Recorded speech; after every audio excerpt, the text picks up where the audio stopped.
सभी धर्म प्रेमी सज्जनों को सादर नमस्ते।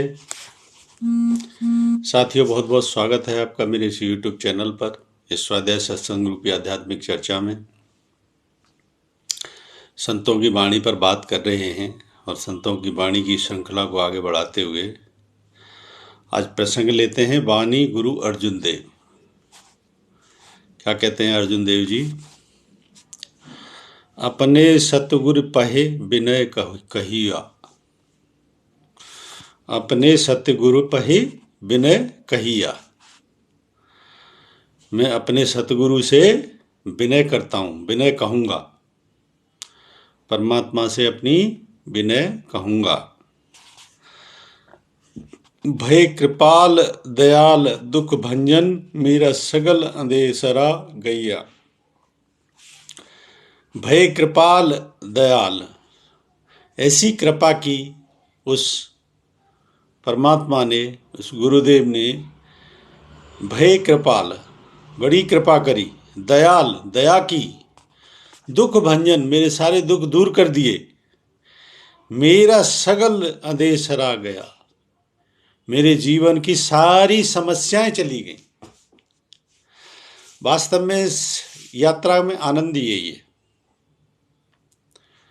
जब ईश्वर से वो संबंध बन जाता है, चाहे वो गुरु के माध्यम से बने या स्वयं लगन लगा लो उस प्रभु से, तो जो संबंध बन जाता है तो ईश्वर के जितने भी गुण स्वभाव स्वरूप हैं वो सब सुखकारी हैं। इसीलिए धर्म का मार्ग जो है ना, सुख का मार्ग कहा गया है। तो इसमें भय कृपाल, कृपा होती है।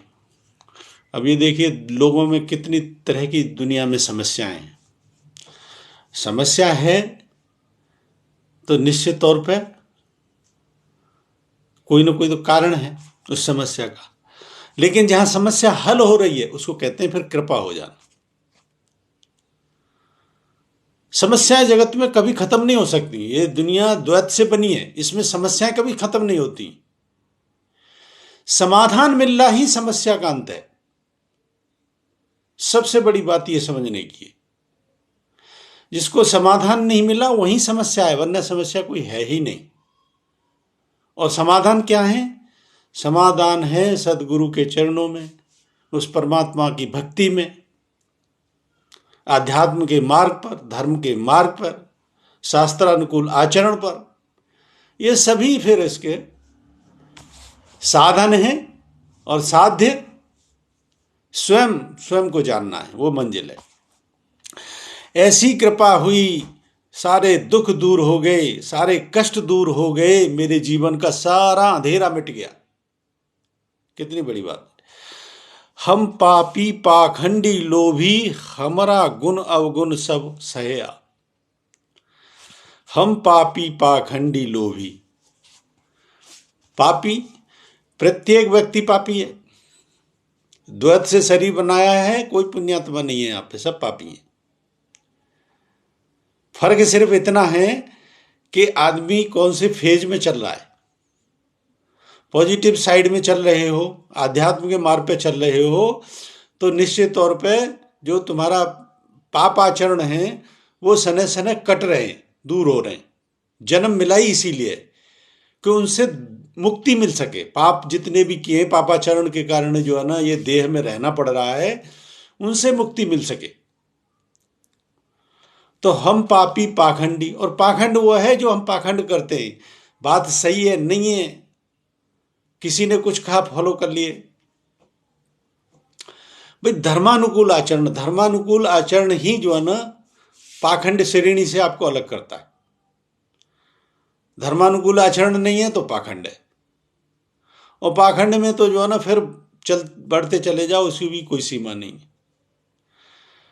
तो समझने की बात है, आवश्यकता समझने की है। अध्यात्म को मार्ग को चुना है तो इसमें समझदारी की आवश्यकता है कि पाप क्या है। पाप यही है कि तुम इस मार्ग पर चलो तो जो परेशानी आ रही है वो उन्हीं कारणों से आती है और कोई कारण नहीं है। और इस मार्ग पर चल पड़े तो तुम समाधान में हो, समाधान के रास्ते पर हो। तो ये हो गए पाप की परिभाषा। पाखंड ये होता है कि जो चीज उचित है अनुचित है, लेकिन हम उसको किए जा रहे हैं, फॉलो किए जा रहे हैं, परिणाम कुछ आ रहा है नहीं आ रहा है, धर्मानुकूल आचरण हो रहा है नहीं हो रहा है, इन सब से अनभिज्ञ होना ही पाखंड है।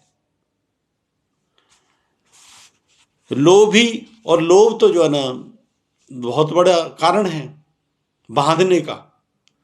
ये जितने भी पाप और पाखंड के आचरण होते हैं ये लोभ वृत्ति के कारण होते हैं, क्योंकि लोभ बांधने का कारण होता है, इनसे बांध देता है लोभ आपको। हमारा गुण अवगुण सब सहेया, और उस गुरु कृपा से और ईश्वर की कृपा से हमारे गुण अवगुण।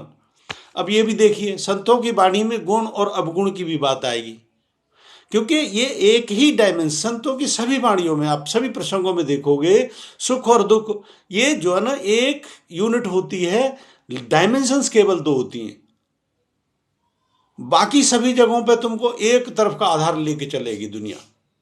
पुण्यात्मा ही मानेंगे अपने आप को, पाप पुण्य जोड़ते हैं संत आध्यात्म का मार्ग, क्योंकि एक से छूटना है, एक के आचरण को पालना है, और ऐसे चलते चलते लक्ष्य क्या है, स्वयं की सत्ता को आत्मा को जानना। तो मेरे गौण अवगुण सब सह्या, यानी सब सहे दूर हो गए। सहने का मतलब यह है कि जब इस मार्ग पे तुम चल रहे हो, जब तुमको रास्ता दिखा दिया, इस पर चल पड़े, तो उसी को कहने कि तुमको मार्ग भी मिलता है तो किसी कारण से मिलता है, कोई ना कोई प्रेरणा शक्ति तुमको जागृत करती है, तो इसको कह सकते हो सहया, एक तरीके से तुमको राह दिखा दी। कर मस्तिक धर साज निवाजे, मोए दुष्ट जो खैया। कर मस्तिक धर साज, यानी मुझे इस प्रकार से शरणागति दी कि साज निवाजे, यानी मेरी कुछ सारी परेशानियों से सहजता से दूर कर दिया। इस मार्ग पर चलने से मैं बताया ना, पीड़ा पीड़ा भासती नहीं है, फिर परेशानी परेशानी नहीं रहती, क्योंकि आपको समाधान मिल चुका होता है। तो समाधान के रास्ते पे हैं तो समस्या रहेगी कहां। तो कर्म अस्तिक धर साज सब निवाजे, मोए दुष्ट जो खैया। दुष्ट खैया मतलब जितनी भी विकार वृत्तियों के साथ में जो दुष्ट हैं, जिनको पंच कुसंगी, कबीरदास ने जिसको पंच कुसंगी कहा है, क्या है वो? काम क्रोध लोभ मोह शोक, यही दुष्ट हैं।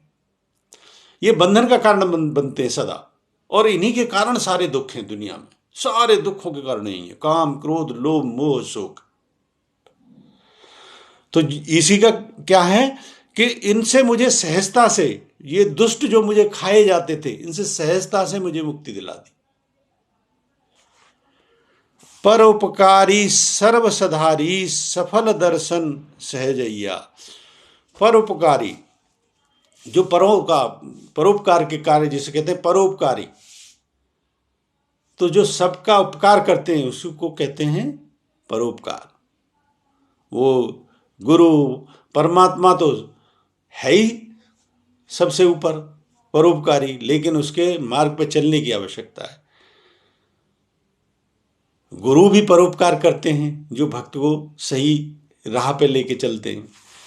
तो परोपकारी सर्व सधारी, सभी का आधार वही है। दर्शन सहजैया, सफल दर्शन सहजैया, और सहजता से मंजिल की तरफ अग्रसर कर दिया। सहजता से चलते चलो, आराम से चलते चलो फिर, और सहजता से मंजिल मिलती है। फिर कठिनाई होती है, लेकिन उन कठिनाइयों को समझो ही मत, फिर कोई कठिनाई है, वही सहजता है। कहो नानक निर्गुण कहो दाता, चरण कमलो धरिया। नानक देव कहते हैं निर्गुण कहो दाता, सभी निर्गुण है यहां पे। निर्गुण समाज की दृष्टि से कौन व्यक्ति होता है? जो क्रियाशील नहीं है, समाज के हिसाब से क्रियाशील नहीं है, उसको कहते हैं निर्गुण है, इसको कुछ आता नहीं है, इसीलिए कहीं कुछ करता नहीं धरता नहीं, ऐसी निर्गुण की संज्ञा दी जाती है। तो भक्तों को तो सबको ही ज्यादातर निर्गुण की संज्ञा में आ जाते हैं। समाज इनको तो सदा निर्गुण की श्रेणी में रखती है, क्योंकि उनका सामंजस्य जो है ना, वो अपनी मस्ती में रहता है, परमात्मा की मस्ती में रहता है, और समाज अपने जो है ना जंजालों में उलझी रहती है। तो उसकी दृष्टिकोण से कहो नानक निर्गुण कहो दाता, चरण कमल और धरिया, यानी इस निर्गुण को भी अपनी शरण में लेके उद्धार कर दिया। इस शब्दावली को समझने की आवश्यकता है, कहाँ शब्द इस्तेमाल हो रहा है। तो दुनिया निर्गुण कहती है तो ठीक है, दुनिया के हिसाब से निर्गुण सही, लेकिन आप जिस मार्ग पर चलना शुरू हो जाते हो तो समझ में आती है कि जीवन की गुणवत्ता क्या है। असली गुणवत्ता तो इसी में है। जो स्वयं की सत्ता को जानने का प्रयास करे, स्वयं की सत्ता को जान ले, तो जो सहज ही शरण मिल जाए, कहो नानक निर्गुण कहो दाता, चरण कमल और धरिया, अपनी चरण कमल में जो शरण दे दे, ऐसे सदगुरु जिन्होंने ब्रह्म को जान लिया है और वो तुम्हें शरण दे दें, तो समझ लो जीवन का उद्धार हो गया। यही गुरु नानक देव जी कह रहे हैं। बहुत अच्छी पंक्तियां एक बार फिर पढ़ देता हूं। अपने सतगुरु पहे बिनौ कहिया, भय कृपाल दयाल दुख भंजन, मेरा सगल अंदेसरा गैया। हम पापी पाखंडी लोभी, हमारा गुण अवगुण सब सैया, करो मस्तिक धर साज निवाजे, मोए दुष्ट जो खैया। परोपकारी सर्व सधारी, सफल दर्शन सहजैया, कहो नानक निर्गुण कहो दाता, चरण कमल और धरिया। बहुत अच्छी पंक्तियां हैं। जो भाव, देखिए भाव ऐसा बनता है, भाव भी ऐसा बनना होता है, और उसमें से शब्दों में से तुमको भाव लेना होता है। तो समझ लो जिस भाव के साथ तुम उस बात को बता पा रहे हो वो तुम्हारी, समझ लो एक तरीके से आधारशिला बन चुकी है। यही सुख का मार्ग है, यही अध्यात्म का मार्ग है, यही ईश्वर से, यही गुरुजनों से प्रेरणा मिलती है। और इसीलिए स्वयं का लक्ष्य निर्धारित होता है, स्वयं को जानना ही होता है, वही सुख का मूल है। मुझे उम्मीद है ये पसंद आई होंगी। पसंद आई हो तो मेरी इस वीडियो को लाइक करें, अधिक से अधिक शेयर करें। शंका समाधान के लिए कोई प्रश्न है तो कमेंट बॉक्स में लिखें। बने रहें मेरे साथ, बने रहने के लिए बहुत बहुत धन्यवाद। इत्योम सम नमस्ते।